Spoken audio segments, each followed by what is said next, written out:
नमस्कार, मी राजेंद्र भोसले. नेत्यांच्या अंगावर गुलालाची उधळण आणि कार्यकर्त्यांच्या नशिबात मात्र सतरंजीची घडी.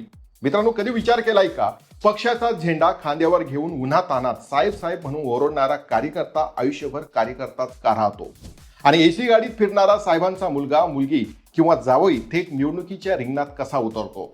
आज आपण महाराष्ट्राच्या राजकारणातील याच कडू सत्तेचं मंथन करणार आहोत.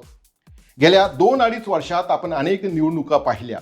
विधानसभा, महानगरपालिका, जिल्हा परिषद या निवडणुकांचे जर तुम्ही बारकाईने निरीक्षण केले तर एक गोष्ट तुमच्या सहज लक्षात येईल.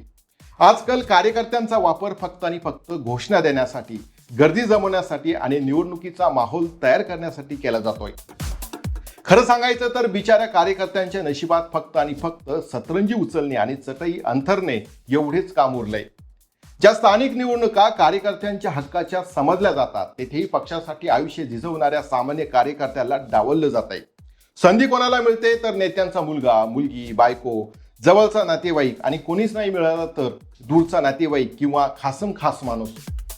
पण जो कार्यकर्ता रात्रंदिवस पक्षासाठी अंगावर केसेस घेतो तो नेहमी मात्र वेटिंग लिस्टवर राहतो. आता काही लोक म्हणतील, भोसले साहेब, प्रत्येक बापाला असं वाटतं की आपल्या मुलानं पुढे जावं, यात काय चूक? मित्रांनो, तुमचं म्हणणं बरोबर आहे. हा एक नैसर्गिक कल आहे.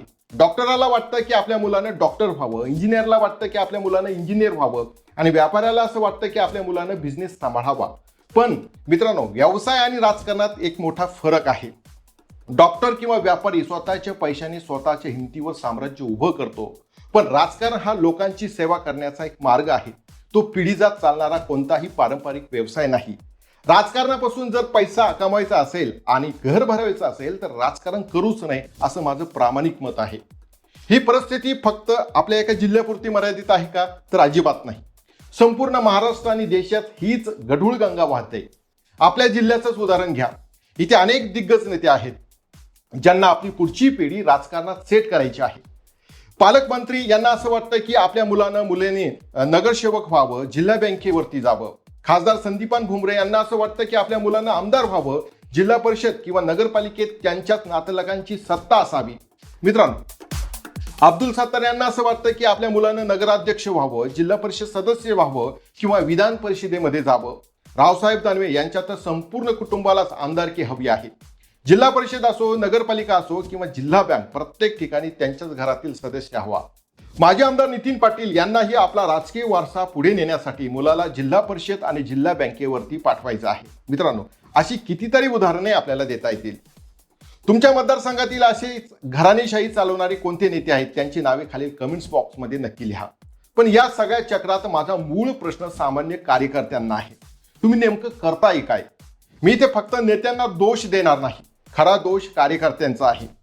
छोट्या मोठ्या आमिषापोटी नाल्याचं काम, रस्त्याचं काम किंवा किरकोळ कंत्राट मिळवण्यासाठी तुम्ही वर्षानुवर्ष नेत्यांच्या मागे हुजरीगिरी करता. साहेब सांगतील ते ऐकता आणि जेव्हा मुख्य निवडणुकीची वेळ येते तेव्हा साहेब आपल्या पोराला तिकीट देतात आणि तुम्ही तिथेच राहतात. मित्रांनो, आता ते दिवस गेले जेव्हा कार्यकर्ता घरची भाकरी बांधून पक्षाचं काम करायचे. पूर्वीच्या काळात प्रामाणिक कार्यकर्त्याला थेट मंत्रीपर्यंत पोहोचण्याची ताकद पक्षामध्ये होती. महाराष्ट्रात अशी अनेक उदाहरणे आहेत. पण आता नेते बदललेत, राजकारण सुद्धा बदललंय. मग कार्यकर्त्यांनी तुम्ही का बदलत नाही?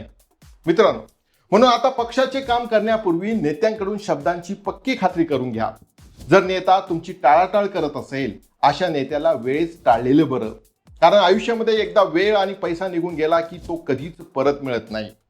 मला कोणावर वैयक्तिक टीका करायची नाही, पण सक्षम लोकशाहीसाठी घराणेशाही मोडून काढणे गरजेचं आहे. तुम्हाला हा व्हिडिओ आणि आमचा हा विचार पटला असेल तर व्हिडिओला लाईक करा, शेअर करा आणि आपल्या मंथन मराठी चॅनलला नक्की फॉलो करा. धन्यवाद. पाहत रहा मंथन मराठी.